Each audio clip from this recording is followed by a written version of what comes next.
Let's get into it, people. Good morning, everybody. It is September 7th, 2022. It's Wednesday. This is episode number 192, I think. Yes, it is. 192. Welcome to Simply Cyber's Daily Cyber Threat Briefing. I'm your host, Dr. Gerald Auger, and over the next 45 minutes, I'll be delivering the top cybersecurity news of the day and providing expert analysis on each of these stories on what it means to you as a practitioner, or if you're looking to break into the industry, we got you covered. Shout out and thanks to the stream sponsors. Good friends run by good people, or good companies run by good people. They're good friends as well. Barricade Cyber Solutions. Cyber criminals have stolen your company's data and derailed your business operations. Barricade Cyber Solutions will help you resolve this ransomware attack and, more importantly, get your business back on track. BarricadeCyber.com. If you want to set up a no-obligation conversation with Eric Taylor of ThreatGen's Red versus Blue fame, also just an amazing incident responder, set up an call with him and just, talk through what could be and what would it look like if bad stuff happened. Also, shout out and thanks to our new sponsor, Recon InfoSec. Listen, if your organization's large enough to have real cybersecurity concerns, which, trust me, once the balance sheet starts stacking up with multiple numbers, the executives want to know about cybersecurity, okay? So if your organization's large enough to have real cybersecurity concerns, but maybe not large enough to have a full-fledged SecOps capability, which is always the case, check out the Managed Detection and Response, MDR, offering from Recon InfoSec. Their offering includes the people, process, and technology needed to deliver full-spectrum security operations to organizations of any size. Guys, if you hear me talk about MDR, it's literally one of, it's a solution in the industry that meets a huge need. Basically, there's this great chasm between, a single-person startup and a Fortune 50 company, and at what point do you hire a bunch of SOC analysts? Spoiler alert, it's way down the road, way down the road. That's why you have MDR services that are popping up everywhere, because it's a huge market need. Recon InfoSec, it's a security company run by security people.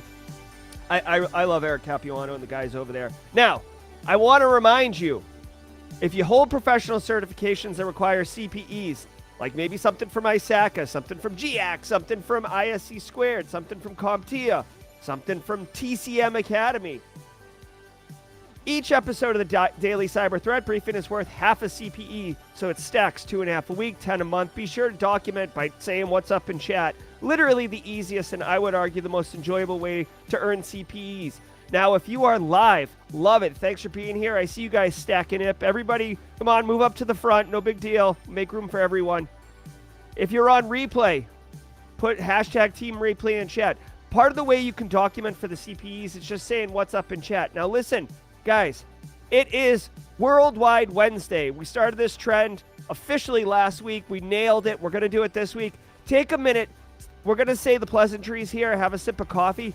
Tell us where you're coming from. Let's see if we can run the taps on the globe right now. Obviously, I see Jack Scott up in here. So we've got North America representing. Jason Skates coming out of the woodwork. Good to see you, Jason. All right, guys, let's do some pleasantries for a few minutes, have some coffee, and see if we can't run the table. Where are you guys coming in from? Good to see you. Good to see you. Hey, Chicago. What's up, Windy City? Gulf Coast, Texas in the house. North Carolina, Dominican Republic. There we are. Getting into the Caribbean. Jay Smith. All right, we got UK. Pedro bringing in the European factor. Nice job. Scottsdale, Arizona, keeping it warm. Munchkin, got to keep it in the... I don't know if you're in the low country or not. Toronto, North America. What's up? What's up? New Hampshire. Loving New Hampshire myself. Where we at, guys? Tom Bishop. Australia. Internal Stranger. You're always repping our Pacific theater people. So we got Australia in the house. We've got North America. Europe is here. Cadiz, south of Spain. Love it, love it, love it. We got Australia. Anybody from Africa or Asia? Maybe we always get some India in here. I see Spain. Yep. I got you. Hey, all right, Melita. We got a strong European representation. I love it. Indiana. Jim Wales in the house. Wade Jason Van Wyck bringing South Africa online. There we go. Nailed it. All right, so now we just need Asia. Anybody up in Asia? Anybody? Come on. We can take. Sometimes we have Indonesia. Sometimes we have Japan. I've seen India a whole bunch of times in here. Can we pull? The clock is ticking, guys. We'll give it another 30 seconds here. Can we get Asia? Can we run the planet? Good to see you, Tony Roy. Hey, Mark Harvey. ViperSec in the morning. Good to see you. Tony Roy, what's up? Got a new sub. Definitely love it. Thank you, Carl, for rocking out. Lachlan McKay in the house. Brazil. Puerto Rico. Leonardo's representing. Come on, Asia. Yeah, exactly. Where we at? Jamaica's in the house. Louisiana. I do love it. Hey, David Meese. Good to see you. Let's go, Asia. Come on now. Anybody from Asia? I know if you're introverted, if you don't typically chime in, but please, for the sake of Worldwide Wednesdays, let us know where you're at. All right. Good to see everyone. Anthony Gibbs, we've got a great show for you guys lined up today. We're going to be doing the news read, obviously. We got a couple great live streams coming up later today and tomorrow. We obviously, yeah, Pakistan. What's up, Basma? Woo! Here we go. Can we get a, Oh, I can't hear that. Hold on. I can't hear my audios? Hold on.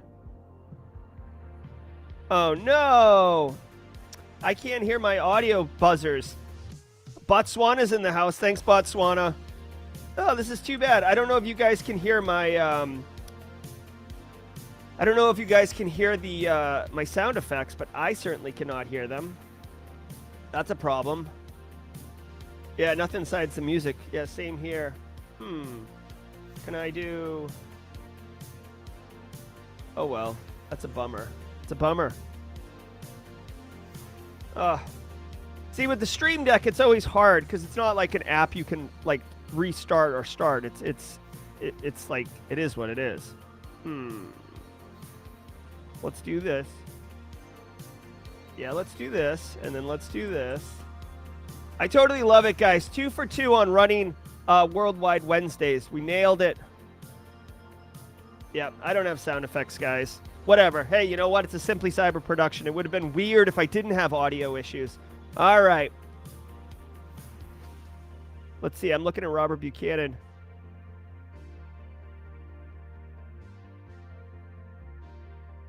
Yeah, Robert Buchanan talking about, oh, hey, thanks for the super chat. I wish, like, actually, you know what? If you guys are long-term fans of Simply Cyber, you know when my audio soundboard goes out, I do the audio sound effects manually, which is embarrassing as crap, but it's a lot of fun. So thanks for the super chat. Wow! Thanks for the super chat. I appreciate it. All right, guys, let's get into the news. Thanks for running the Worldwide Wednesdays today. I think we did it pretty well. Remember, stick with us because we will be raffling off Recon InfoSec training. Let's go ahead and stop the music and get going on the stream's cybersecurity headlines. Cheers, everybody. From the CISO series, it's Cybersecurity Headlines. It's Wednesday, September 7th, 2022. Uber's ex-cyber exec heads to trial. Joe Sullivan, former security chief at Facebook and Uber, was fired by Uber back in 2017 for mishandling a security incident a year prior. Despite the scandal, Sullivan was hired on as chief of security at internet infrastructure firm Cloudflare. In 2020, Sullivan was charged with 2 felonies, marking the first time a company exec has faced potential criminal liability for an alleged data breach. Sullivan stepped down from his job at Cloudflare in July in preparation for his trial, which begins this week in U.S. District Court of San Francisco. All right, interesting. So, hold on. What are the 2 felonies? Oh, this is what I thought it was. Okay, so I'm not super well versed on this, but basically here's the deal.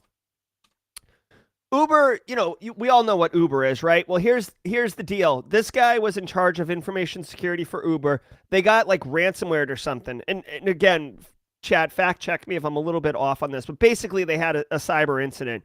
And this executive paid the hackers and said like, hey, listen, here's your ransom money, here's your extortion money. Let's keep this under wraps. We don't want this getting out. And the hackers were like, yeah, no, we're good. We'll totally do that.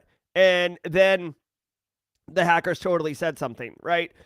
This is the first time that I've ever heard of an executive facing criminal charges for something like this. Like sometimes if of an executive, a CFO or something, like we just saw, oh my God, the CFO of Bed Bath & Beyond took a 18-story swan dive off his balcony last weekend for fudging numbers and doing a pump and dump scam. Instead of going, he was being investigated. Definitely was going to go to jail. So not that I want anyone to throw themselves off a balcony, but it happens, right? But usually it's a financial person committing financial fraud that ends up going, to jail and stuff, like Bernie Madoff, again, like, Ponzi scheming. This is the first time that you really hear of an information security person. Guys, listen, in our world, our cybersecurity world, we're in like the golden age.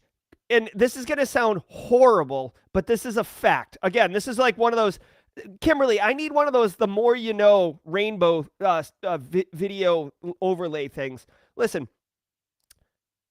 this is terrible, but this is a fact. If you're a CISO, if you're in charge of information security anywhere, you can't lose, right? Like, let's just say I go work for a company and we have no breaches, but I do work my butt off and I build a nice little program.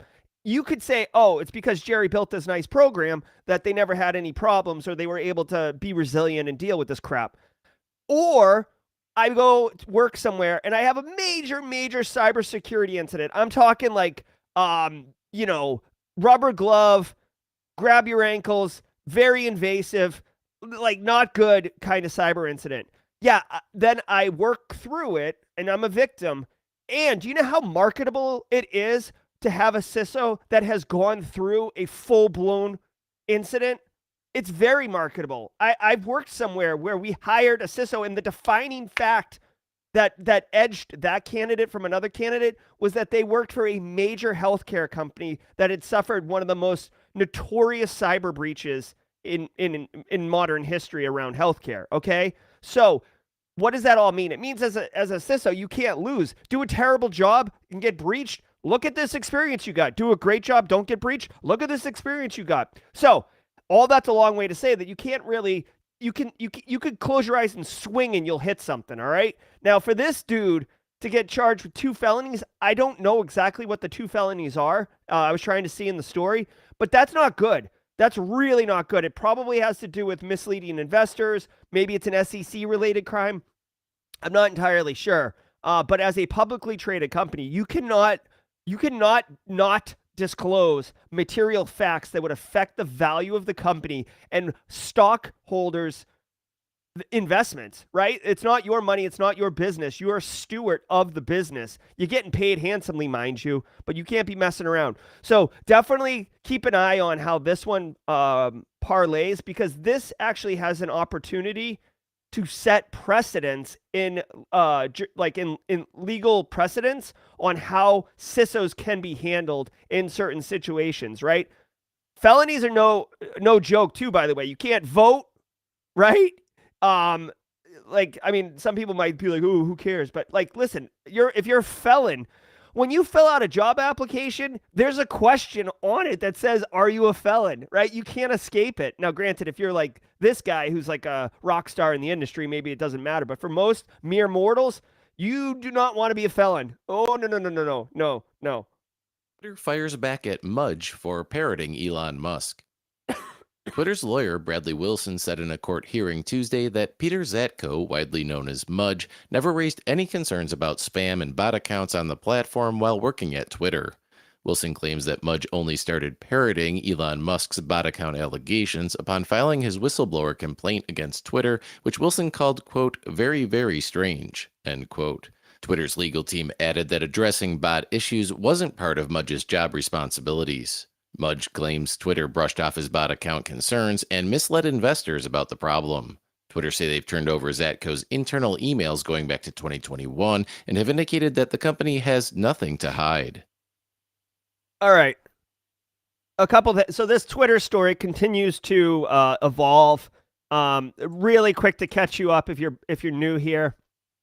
Like 2 weeks ago or whatever, Peter Zapko, aka Mudge, who is a legend in our industry. This man deserves all the respect of an industry professional. He has made wonderful contributions to our industry. Some that never even really played out, but made efforts. He is high integrity type guy. Okay, so let's lay that out there first. He was the chief security officer at Twitter for 2 years. News story came out because he did a whistleblower thing. Their internal security controls are hot trash, right? I don't have sound effects right now, so feel free, squad members, to drop the little dumpster fire emote or the "this is fine" emote in chat right now. Zapko comes out and says blah, blah, blah, blah, blah. Now, what's his face? Elon Musk obviously is, going through this litigation around buying, not buying Twitter.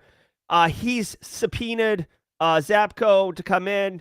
Now, this seems like a nothing story because Twitter saying that Zapko is just parroting Elon on this bot stuff.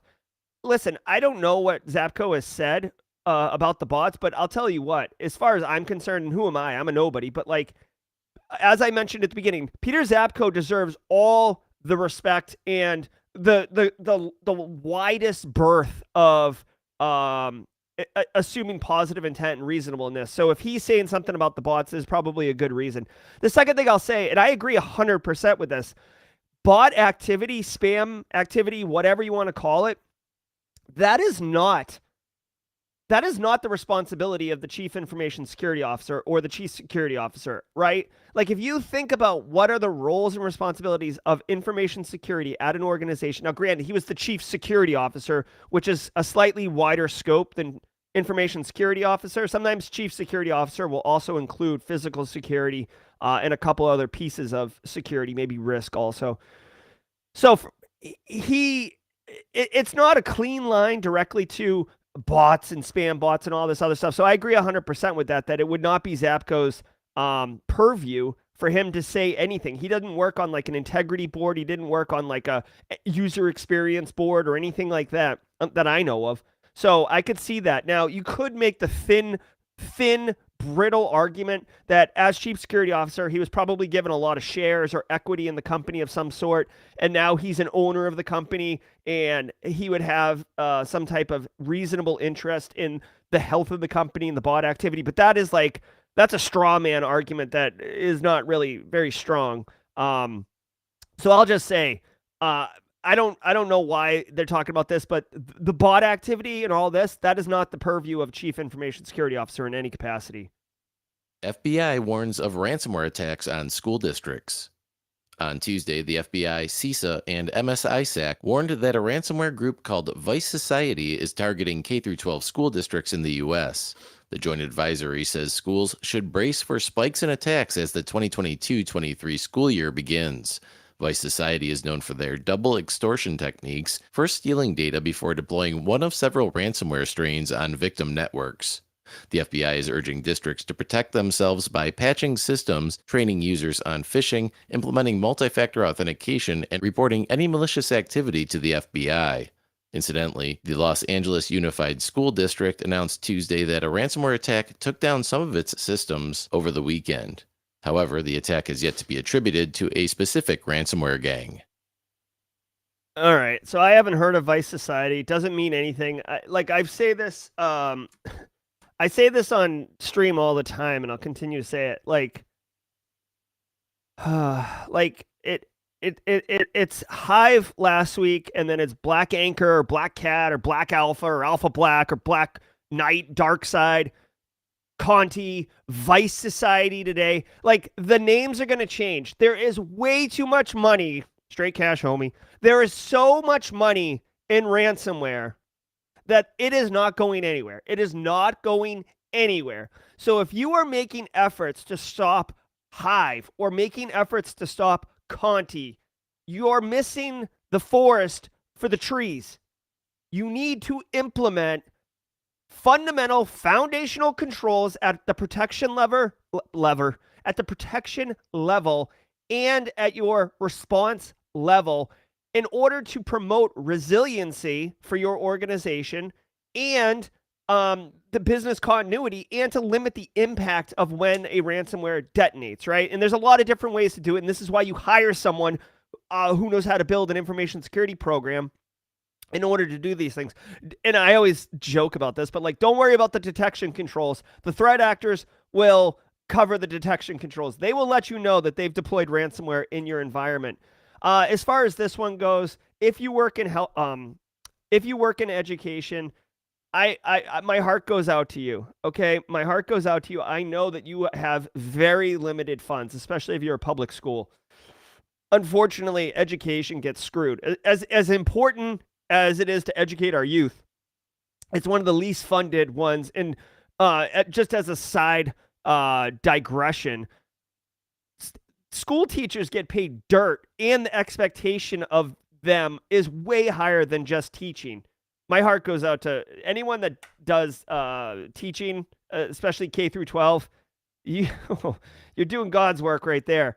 So as far as Vice Society goes, maintain CISA. The fact that FBI, CISA, and MSISAC are releasing this definitely means that they have high confidence and a level of intel to indicate that this is happening. If you follow the links in the story, there are IOCs. These are pretty low-level IOCs as far as the Bianca pyramid of pain goes.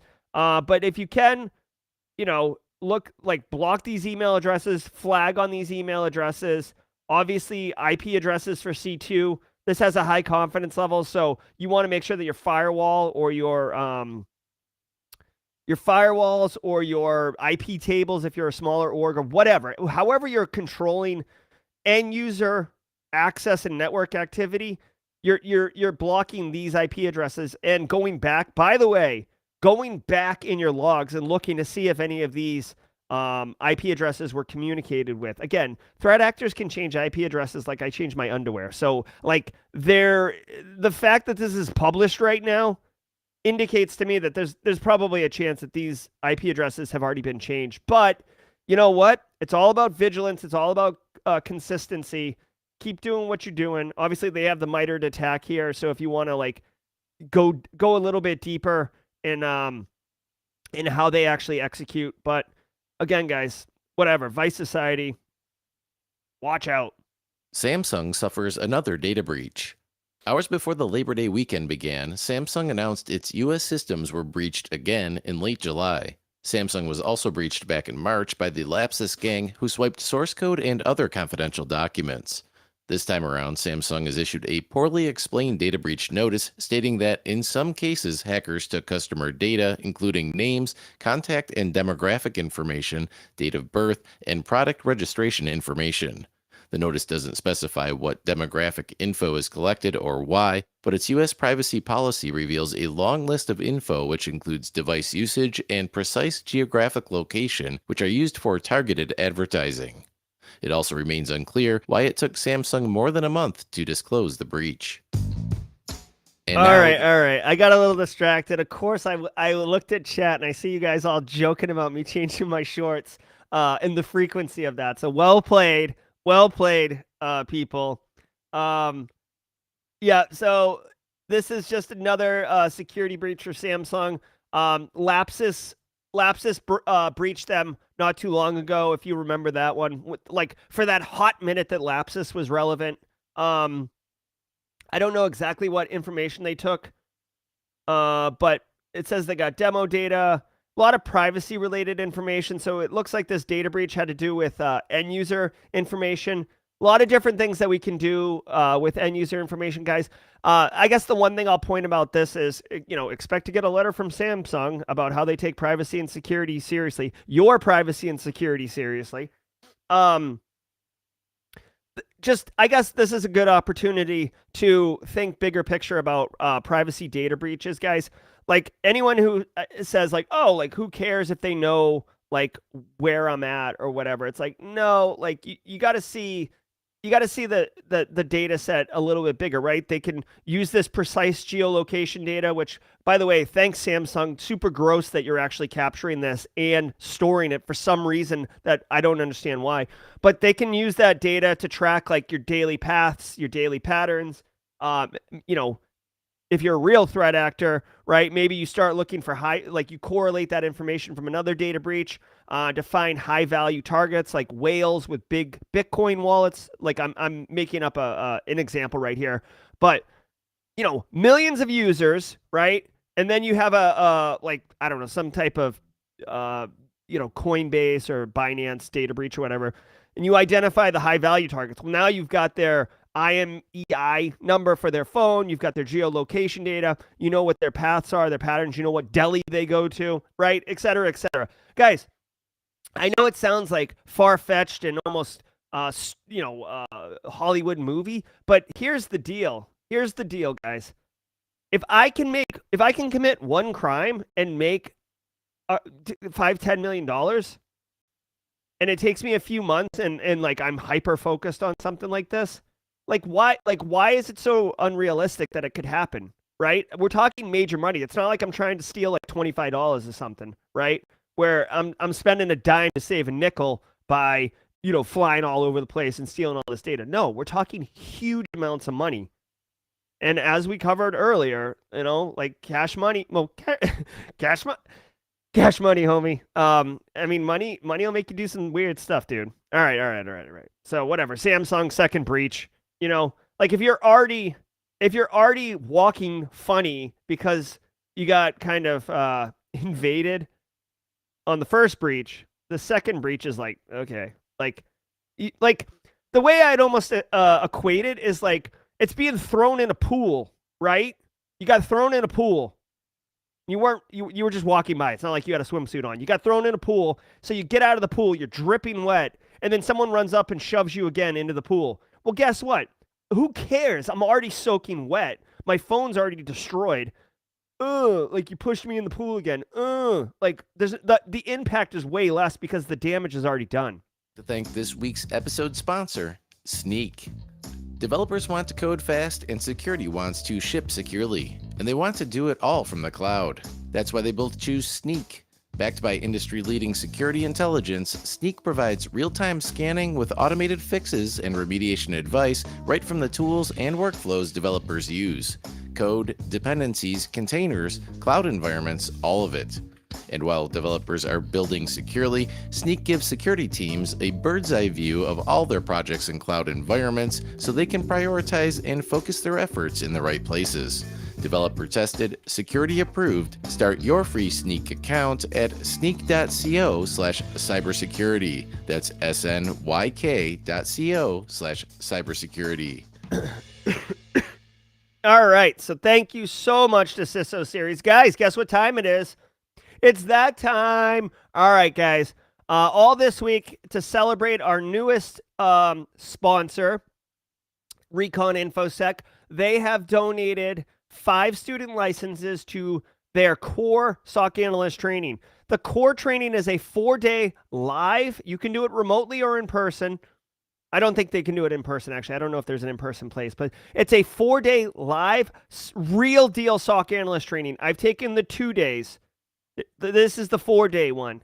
I've taken the 2-day one. It is legit. You're using legit SOC tools, working on a legit SOC team. It's basically like Space Camp for cybersecurity professionals because you're not talking about what you would do. You're literally doing it. If you want to enter, everybody knows what's going on. If you want to enter, drop the word recon in chat right now. I see you entering. I want you guys to enter. I'll also, while this is queuing up, remind everybody that if you are a team replay, I said this yesterday, if you're team replay, I got love for you, okay? You will not go gentle into the good night, okay, team replay? Go to the Discord server on for team replay. Go to the Discord server, go to the giveaway channel, and enter the, hold on a second, I want to put some music on back here. Go to the Discord server, go to the giveaway channel, hit the little celebration emote, and enter that way. We will be raffling off 2 of these security student trainings tomorrow. One will be done this way, same way that we're doing it right now. The other will be automatically selected from the Discord giveaway channel. I looked last night for a channel that gets 160 plus people here every morning. On the giveaway channel right now, I think last night I saw 57 people entered. So guys, it's a sneaky good way in order to win. Where are we at right now? 62 people.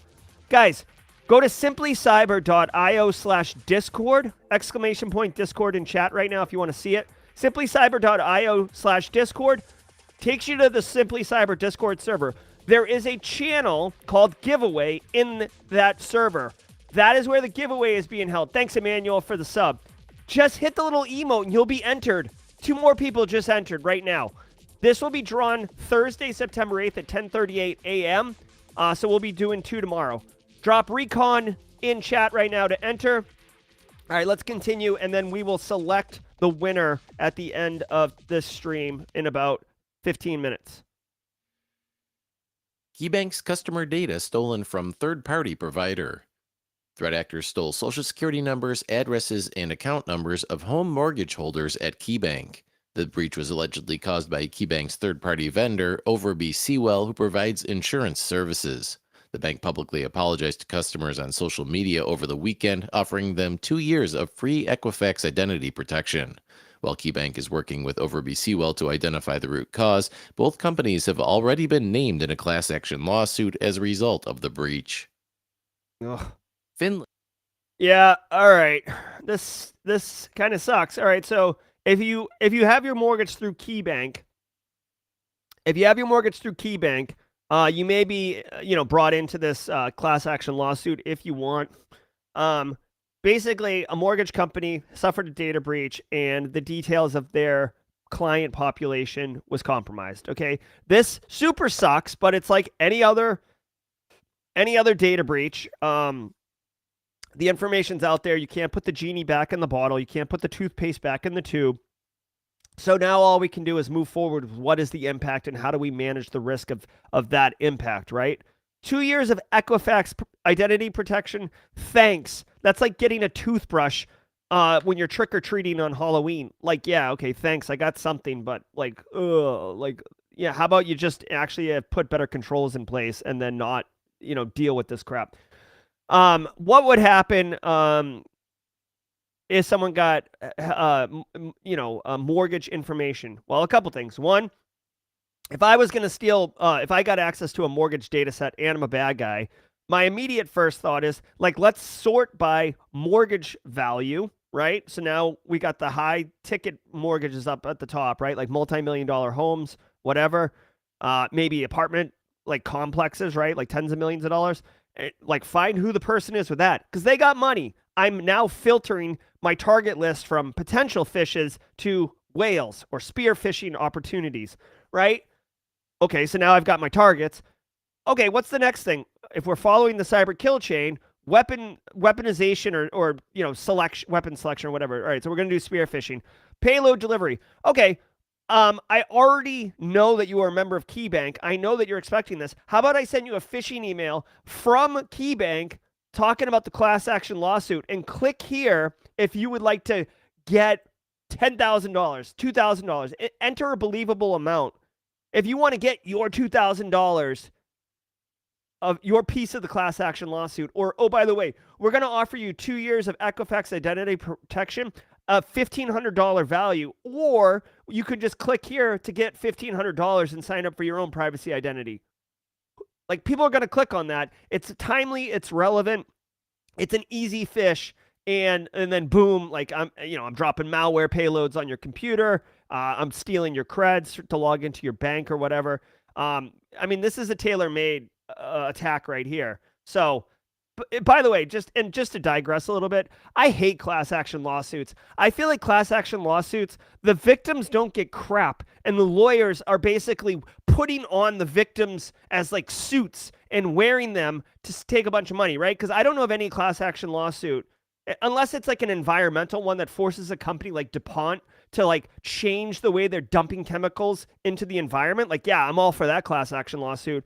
But the class action lawsuits where it's like, me as a victim, I get like 87 cents like in retribution, and then like some law firm gets tens of millions of dollars who weren't even involved with it for doing the class action lawsuit. That, to me, like, it's just gross. I'm not into that. Okay. Yeet. With the class action lawsuit. Okay, here we go. And to award companies cybersecurity grants. Finland has suffered a number of recent cyber attacks, including a denial of service attack that disabled the Finnish parliament's website on August 9th.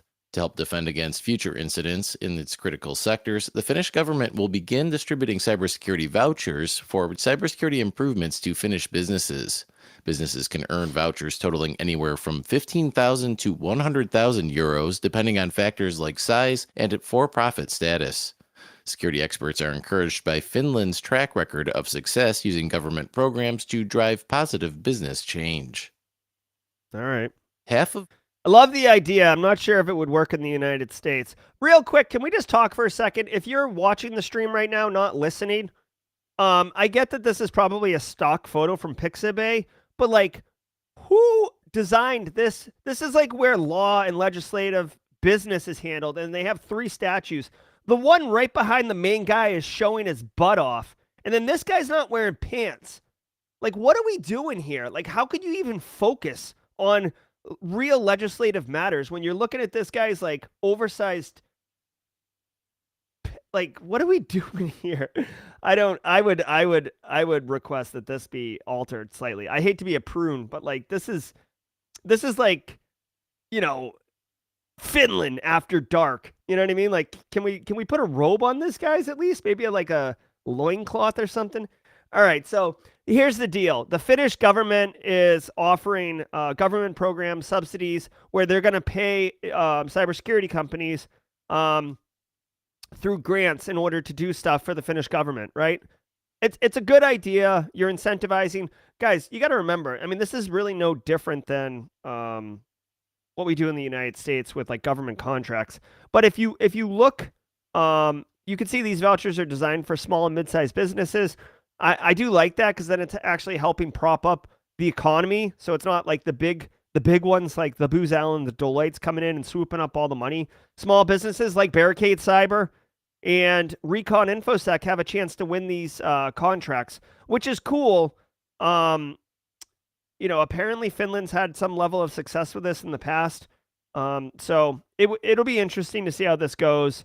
Cybersecurity is such a large space, so I don't know what kind of cybersecurity grants. Is it educational awareness for the population of Finland? Is it tech stacks and security operations for the Finnish government? Is it security research, like pen testing, bug bounties? There's a whole lot of different ways that you can financially incentivize and motivate businesses and individuals in order to focus on helping you, in this case, Finland, solve their cybersecurity challenges. It just becomes a delicate balance between perverse incentives and actually delivering value. And when I say perverse incentives, I'm talking about like you basically maximize the amount of money you're getting out of it, regardless of the amount of value you're delivering. So like a perverse incentive might be, I see this actually, I do see this in United States.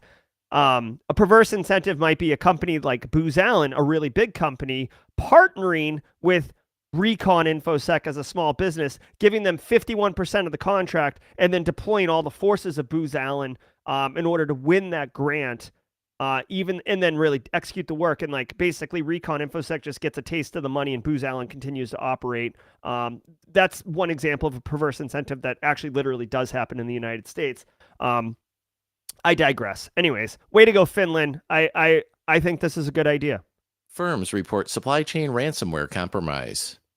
According to Trend Micro, 52% of organizations globally know a partner that has been compromised by ransomware. Alarmingly, the report revealed that 90% of global IT leaders believe their partners and customers are making their own organization a more attractive ransomware target. Despite their concerns, less than half of respondents say they share knowledge about ransomware attacks with their suppliers, and only a quarter share potentially useful threat intelligence with their partners. Perhaps these low figures can be explained by companies not having any useful intelligence to share in the first place, as Trend Micro found average ransomware payload detection rates to be just 63%. All right. This should surprise nobody, okay? In fact, half of firms report supply chain ransomware compromise. I would argue, I'd be surprised that it's not higher. Plus, you got to remember, too, like, if Joel Belton's ice cream shop uses whatever, like Huawei for one of their supply chains, and Simply Cyber uses Huawei for supply chain, it's the same one.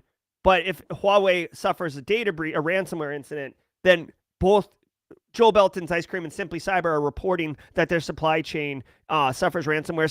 So the numbers are a little skewed, or they could be misrepresentative in this instance. But guys, the TLDR here is that supply chain is a major focus of cybersecurity right now. Like, if you're not thinking about supply chain, you're doing yourself a disservice. This is a huge area of opportunity, both as a professional, so you could deliver value and have kind of a key differentiator on your resume that you understand supply chain and how to do it. Hey, stop. Sorry, my dog.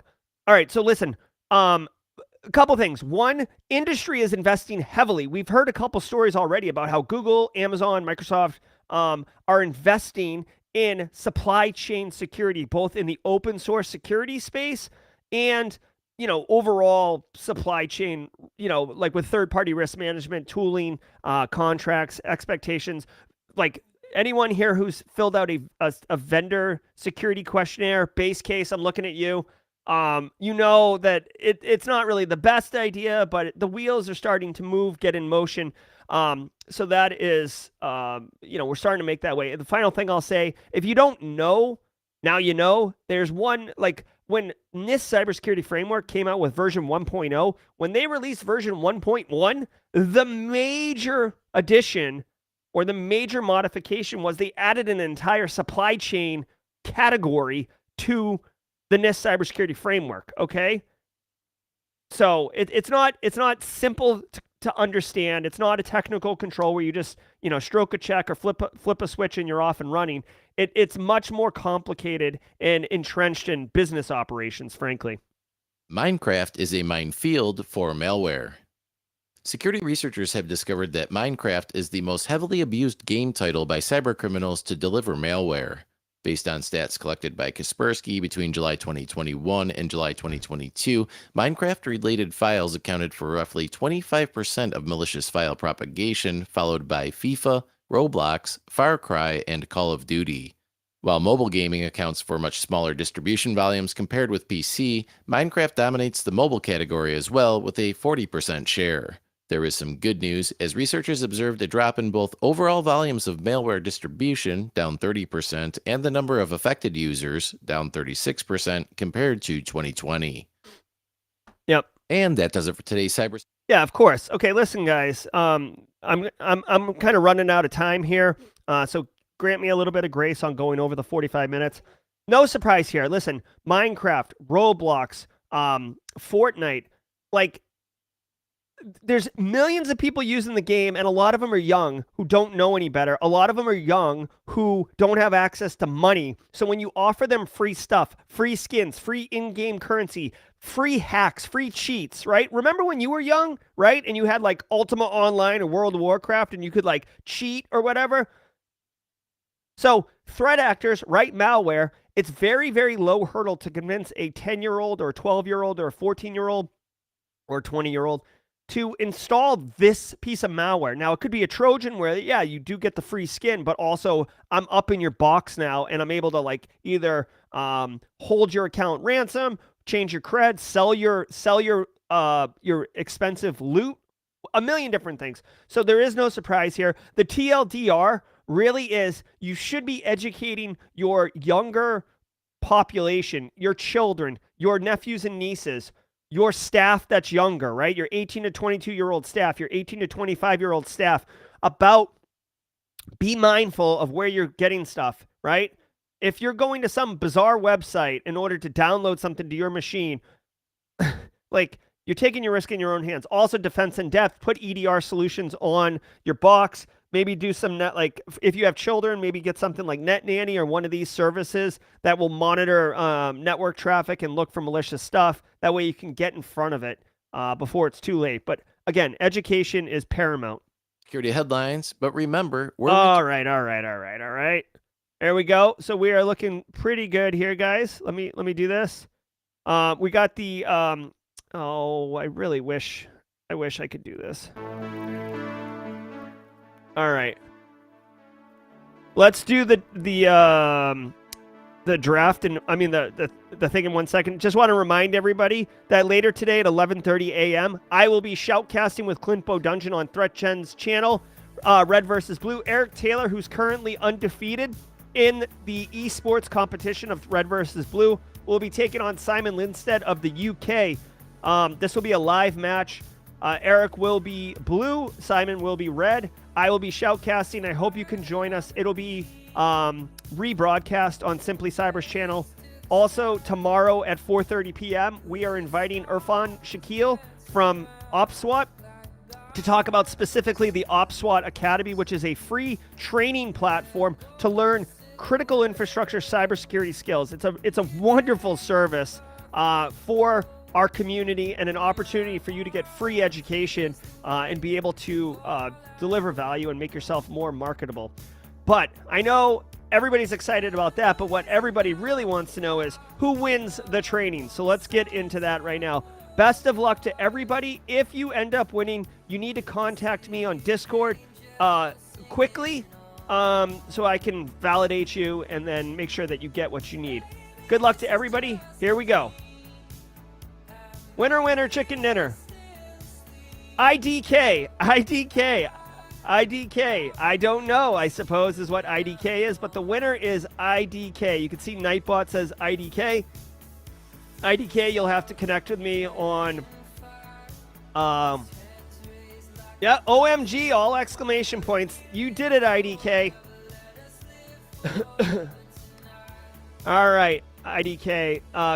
Connect with me on Discord, and we'll get you sorted out. Congratulations to you. Guys, I would love to hang out, have a cup of coffee, and keep talking with you, but we're a few minutes over, and I promised 45-minute shows.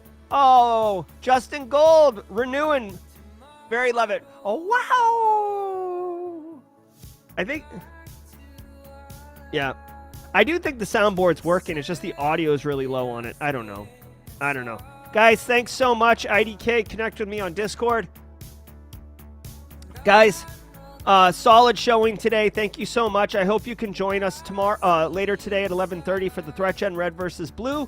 If you can't, I hope you can join us tomorrow at 10 a.m. Eastern Time for the Daily Cyber Threat Briefing, where we will be raffling off 2 of these Recon InfoSec trainings, so you don't want to miss that. Obviously, the news is very important. Congratulations, community. Congratulations, IDK. Thanks, everyone, for being here, and we will see you at 11:30. Cheers, everyone.